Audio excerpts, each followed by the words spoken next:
What's happening, Panda Nation? Peter Von Panda here. I said my next laptop purchase was going to be a PC, and I didn't lie. All right, so as we unbox this Lenovo Ideapad, this is actually a 2019 model. It's a 15.6-inch HD laptop with an AMD A6-9225 processor. Now, the reason I got this was because, well, it looks like we get the cordage and stuff over on this side, was because the computer that I have is running a little slow. This little block here, nope, prongs don't fold in, and then a single prong power adapter right there. And one of the things, despite the fact that I do like Apple and the Apple ecosystem and the Macs and all that, is that most businesses still run on PCs. And when I want to be most compatible, especially when working remotely or at home, it just is so much easier to be on a Windows PC because layouts look right, fonts and all of that. Even sometimes applications are still only out there for PCs. So what we have here is a pretty affordable PC, but I think pretty decent specs. It also has all of like kind of the desktop class features that I really wanted just in case I needed them. So what we have is a complete plastic case here. My fingerprints are showing. We have a little bit of texturing on there, which is going to help reduce fingerprints. Lenovo is stamped, kind of melted in the corner there. It's pretty thick. I'd call it about an inch plus thick. You can see that same texture is all the way around the outside. We have little rubber feet here. Looks like the speaker openings are on the front, on the lower portion. And then if we open this sucker up, we have that glorious 15.6-inch display right up here. Looks like there's a little bit of a matte finish. We also have a camera. Little rubber pads up here and on the sides to kind of hover over the keyboard. And then if I show you down here, we have a very nice island style keyboard. Again, that plastic has that little texturing on it and little like houndstooth texturing. And then we have a separate keypad up here. Power button right there. Fairly decent sized trackpad right here. And hopefully it's pretty decent because on my other Lenovo, my T430, the trackpad is horrible. In fact, it's so bad, I really can't use it remotely without a mouse. It's that bad. I'm not exaggerating. The other thing I want to show you on this side is that it does have a DVDRW slot there, so I could watch movies, have that key lock there. And then on this side, in terms of ports, we have power. We have a little flip down tray here for, looks like wired Ethernet, I'm assuming. It's really stiff. I feel like that should come down easier.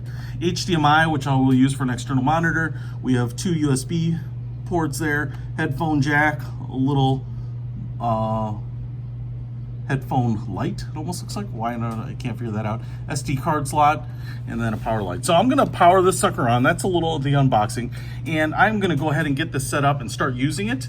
And then I will give you my final thoughts as I get some time on it.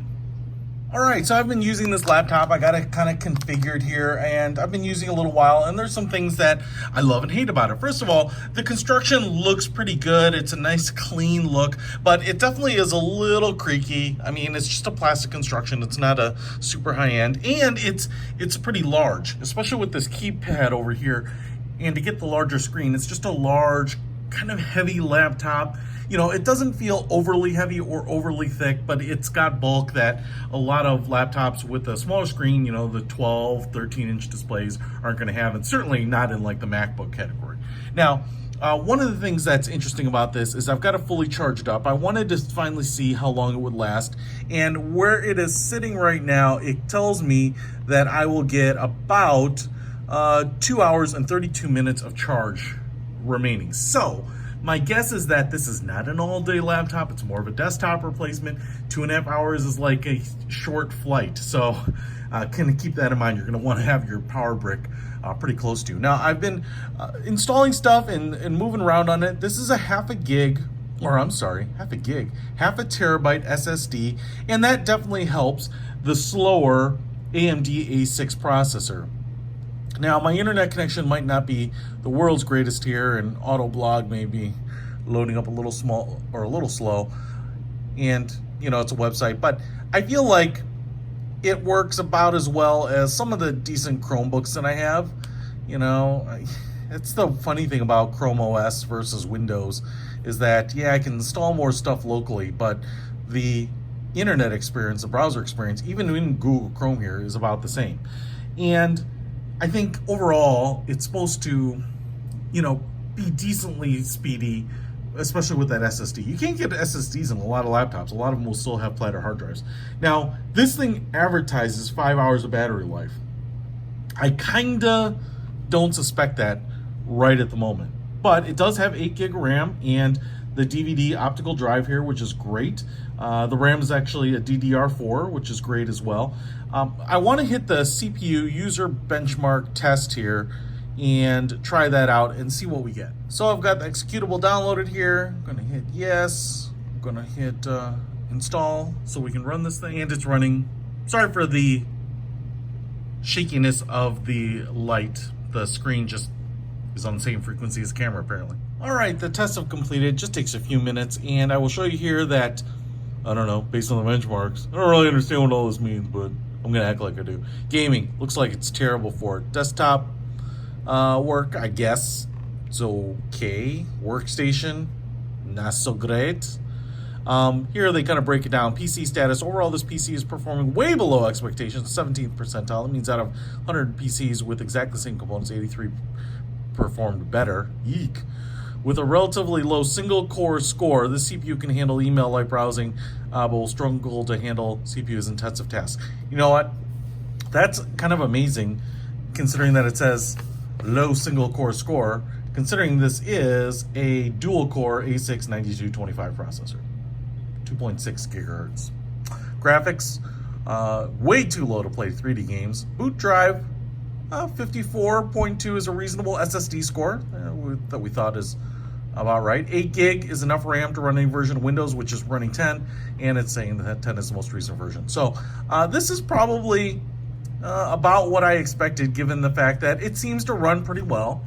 Like I said, no better than, at least for surfing type of stuff, than most of the Chromebooks I've tested. But the SSD makes it quiet, makes it pretty quick, even without a hardcore processor, without a lot of RAM. SSDs are just one of those pretty nice upgrades to have. They just make things work a lot better. Now, I will say, this isn't a laptop I am planning on taking around. My plan with this is to replace my desktop tower. I have a HP Shuttle, I believe, and it's just getting old and the platter hard drive is really slow. So my plan was to just use this as a desktop replacement, plug an external monitor, plug in a wireless keyboard and mouse to it, and really use it as a desktop replacement. So for that, I think it's going to be better than what I have. And given that the fact this is a 2019 model, 8 gigs, half a terabyte SSD, it's not that expensive. $378 is what I paid for it on Amazon. Came 2-day Prime. So I think for you know, having a Windows PC under $400, you really can't get anything like that in the Apple universe. And if you want something that's Windows based for more compatibility across everything like I do for work, then this is just going to be a decent computer to have around. You can go down to like $300 or $200 and get Windows PCs, but they're almost certainly going to have the slower platter type hard drives. And so I think this is kind of a nice upgrade without getting into the stratosphere, even above $500 to easily a couple $1,000s for Windows PCs these days. So if you want to pick this up, I'll put a link to it in the description. Peter Von Panda out.